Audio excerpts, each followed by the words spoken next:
helpful to try and get all together just right from the start. And another point about the how much data you need in data counting is that it's very hard to estimate just what the equivalent number of independently distributed observations that you have. If you have one speech utterance of someone talking in one crowded room, those data are very, very correlated with how many observations is that, right? And in general, we find that having the data that's easiest to launch are the ones where you have a lot of data. And you can struggle with the model for quarter after quarter after quarter, not doing very well with really what you should have done is invested one quarter and getting a whole bunch of data and then the model is easy. Back there? So I just wanted to ask you about the point you made about machine data, the machine possession data, the vision and all that, right? So one of the problems that you study is that feature engineering becomes less relevant when it gets commoditized. And in those applications, you will prioritize also doing feature engineering. So why do you suggest not to try deep learning? If I have a unreal amount of transaction data or log data, I should just be able to throw deep learning as a set of data. Deep learning, I should be able to get some interesting outcomes. Any comment on that? Sure. So I definitely think that deep learning is very, very useful in these kinds of structured data, report data applications like you're talking about, text, transactions, that kind of thing. But I think that the difference in the quality of the service that you can provide with and without deep learning is much greater. So in machine perception, learning is so much better than the second best technology that it's kind of hard to argue with. But in let's say, looking for anomalies in transactions, there are statistical approaches, they're very solid. There's regularized logistic regression is a very solid method. And I think that deep learning can be done better in those areas. You have to look at, well, if I'm going to invest in starting a new research team in this area, how big is the link going to be? And for machine perception, the link is huge compared to the second best. And in these other things, I think the gap is smaller, but I think deep learning is still great. So one quick question on the fact that you talked about deep learning also right on this other factors. Can you elaborate a little bit on that? Sort of application of what deep learning does that you do? Yeah, so there's a bit of work on using deep learning in unsupervised objectives, like there are a lot of papers on following coders, quite a look at paper with largely unsupervised approach. I think there's still a lot of interesting research going on in this area because I think there's so much of the data that's out there in the world that doesn't have any labels, and you need to find some way of leveraging those data, but it's still mostly enriched by personal experience. I think that if you're building technology company today, you should probably expect to use the supervised stuff. And second round.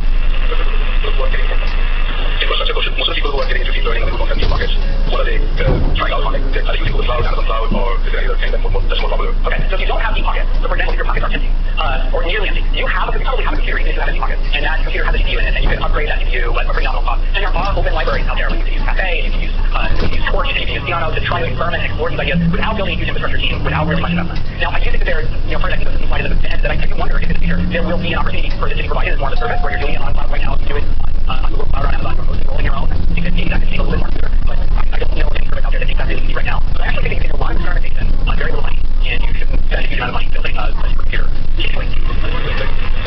Yeah. Oh no, not laptop. Definitely desktop with the effect of automated is definitely desktop. And just the really, really good GPUs and people who know how to program them out. In the back there?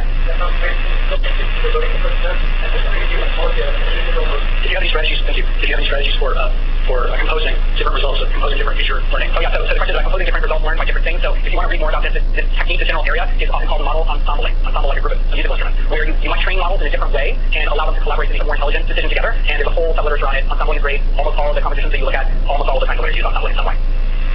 I think we have a ton of potential questions. I have so many as well. If anyone has a real pressure, okay, last one right in the back there. Just hold on a sec for a mic.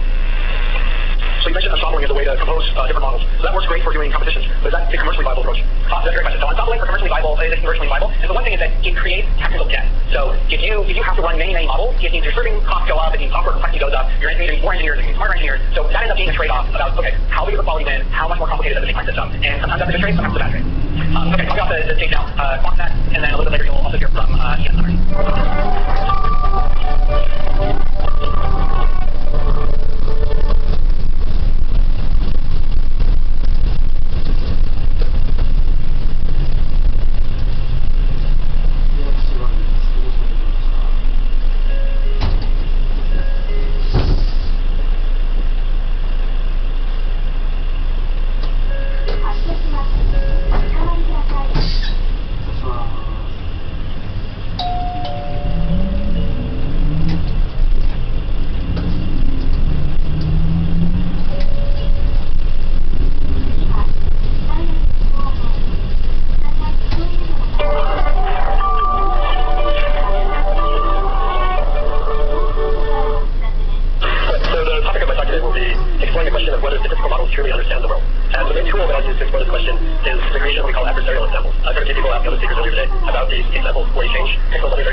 Philosophical tests that we have to perform for one time before they even begin to succeed at these tests. And one of the original ways of exploring the topic of whether a system understands the task or not is the Chinese room thought experiment. The idea behind this thought experiment is suppose that you have a person who does not speak Chinese, and they sit inside a room with a slot that you can pass notes through. If people pass notes with Chinese sentences written on them, the person in the room can follow an instruction book that tells them how to reply to each possible note, and then they write a reply and pass it back through. This is actually that they're only following the instruction book, and John Lowell's argument is that the person in this situation does not understand what they're doing. We can infer from that an AI system that is only capable of following explicit instructions does not actually understand its task yet. One way that we can operationalize this idea to test whether a system understands what it's doing is to provide it with some kind of input that's not in its instruction book. So if we give this example Chinese sentence here where we don't have a translation on the right side, those of us when you speak Chinese just don't reply. For another statistical model, the instruction book that we provide the system is the instruction that it should find the probability distribution that explains the training data, and then once it inputs in the probability distribution for the new inputs. One way that we can come up with inputs that do not appear in this form of instruction book is to provide the system with inputs that are statistically unusual and will not be generated by the same process that generates training data. Specifically, we can do this by looking at the sign of the gradient of the cost function used to train the model with respect to its input, and we can simply follow that gradient uphill for a small amount at each input pixel. Using the sign of the gradient itself allows us to make the most catastrophic change at each pixel separately. So here we see on the left we have an input image which is a panda. Both we as people and the neural net agree that this image is a panda. If we follow the gradient of the neural network's loss function, we obtain this image in which it's just kind of like colorful television set. It doesn't look like anything meaningful to a person. This turns out to be exactly the direction that makes the neural network less confident that the panda has the maximum possible rate. If we add a very small amount of image, so small that it doesn't actually change the encoding of the image from 4 to 8 bits, we can predict the limits that a human can tell the difference from the image one to one. But the neural network believes that 99% confidence the new image is a given. So the future works at 98% of the time. Regardless of what input image we put in, we can usually get something where we can make the neural network confident enough with the wrong class. And on data sets that are large and high-dimensional like image sets, the change will happen with the human being. So this suggests that the neural networks don't actually understand what they're doing. And it turns out that the models that we studied show that it's a pretty much deeper. People originally thought that this issue represents an overfitting and highly complicated function. So it's been known for a little bit every year, or it's been published a little bit every year that these are neural network systems. Most explanations say that if you have some kind of training set, like this example with 3 X's and 4 O's, that you could infer this very complicated and random structure that explains all this. The patches represent where the network thinks, so there should be X's and the green patches represent where the network thinks there should be O's. And you see the little red X and the little red O representing where this kind of random, unjustified, highly complicated function has decided to put X's and O's erroneously. So of course, the red X is good for X's, and the complication function has put green from the left to right, signifying that it should be an O. However, it's also possible to get out of examples of underfitting. Here we have the same training data set having separated X and O's in a linear dividing line. You can see the red O and the red X that is classified by this decision function. I think we would say that the O on the left is very close to the training set. Which is classified as O. But this linear dividing line is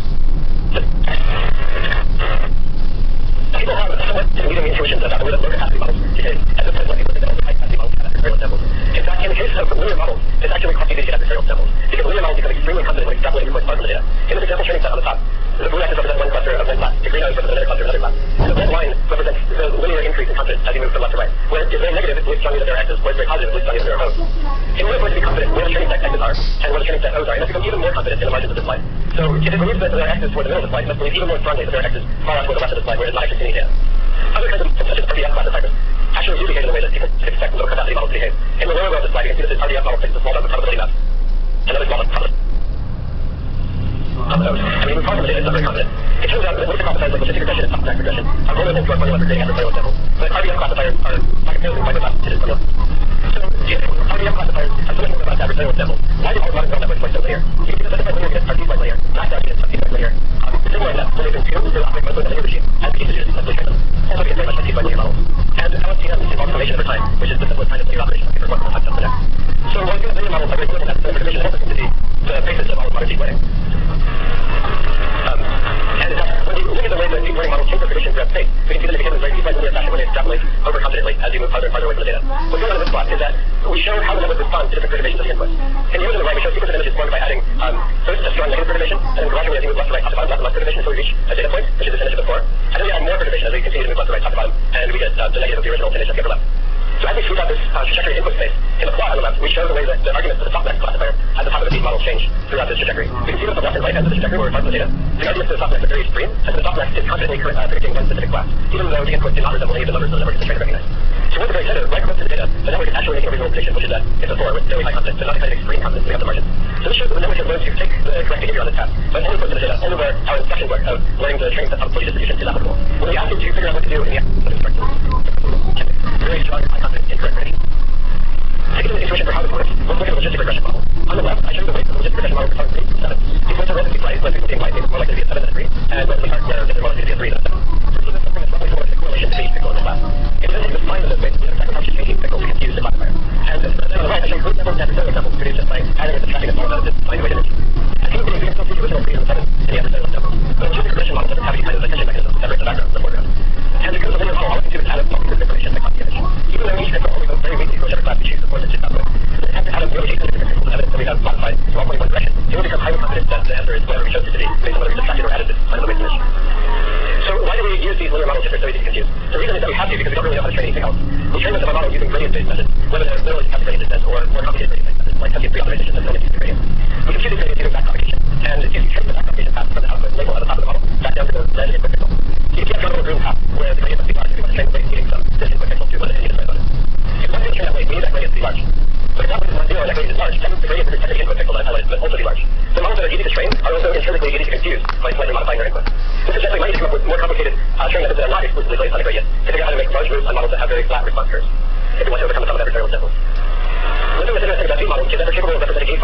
varying degree of accuracy. That means that even if the optimizer has trouble finding it, there are guarantees to at least be able to represent a function that produces an adversarial example. And this is one way that these networks have a crucial advantage over shallow models like linear networks.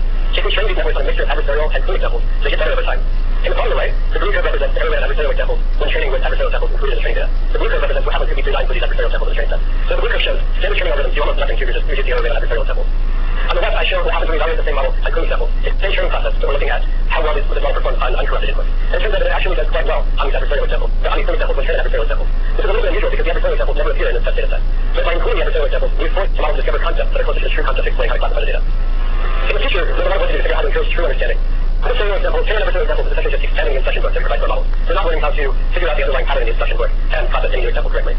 Several people think that generative models have the potential to confer resistant to adversarial examples. I've written tests on some existing generative models, and they actually are not resistant to these adversarial examples, but it's possible that other kinds of generative models could be. Finally, I also think it's promising to train agents that can interact with the environment. And when they learn the dynamics of this environment, they might learn the structure of the true test. If you look at the technical details of this work, testing actual quantitative experiments and some more details about how you can predict exactly how adversarial examples will be formed and how they will be labeled. So I encourage you to look at these two publications from my team over the last year. Time for your questions.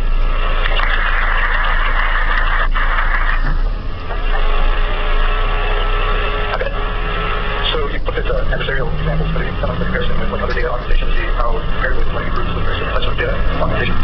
Like which one has the most marginal benefit? Yeah, I haven't compared which one has the most marginal benefit. I did was I started with the state-of-the-art of the specific test.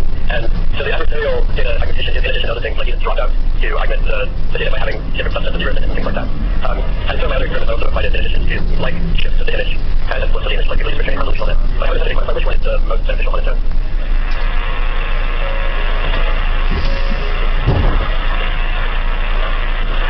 Really interesting. When it comes to just looking at one of the things that you do from OBS being somewhat more resistant, and then you wonder, so in the case of using compressed normalization, what you're doing, your layers on the surface of the hyperset, and you also have some kind of weight normalization and a bias offset, then we're testing having these functions on the surface of the hyperset. I was wondering if you kind of look at that as well, or if you would have interest in sort of help. Yeah, so in the project, I focus very much on linear generation of adversarial examples and the way that they affect the data. It turns out that if you impose any kind of manifold, you can basically do conversion on that manifold by correction on that manifold manifold. You can also form adversarial examples by rotating the encode or rotating them in certain directions. If in that case, normalization can prevent you from moving in a direction that is direct linear path that you can fit onto. So you just need a differentiation along the normalized manifold and rotate in that direction. And that will reliably confuse the network as well. Yeah, I tried to provide it more fast. It's like it's converted to system I can see it again. I actually, even with some of the concepts of adversarial training, that takes a lot of improvement. Yeah, essentially, it's important to update the set of adversarial examples on each many batch rather than use the simultaneously every time, because the set of adversarial examples is a function of the network's weight.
by exploring how this can be used.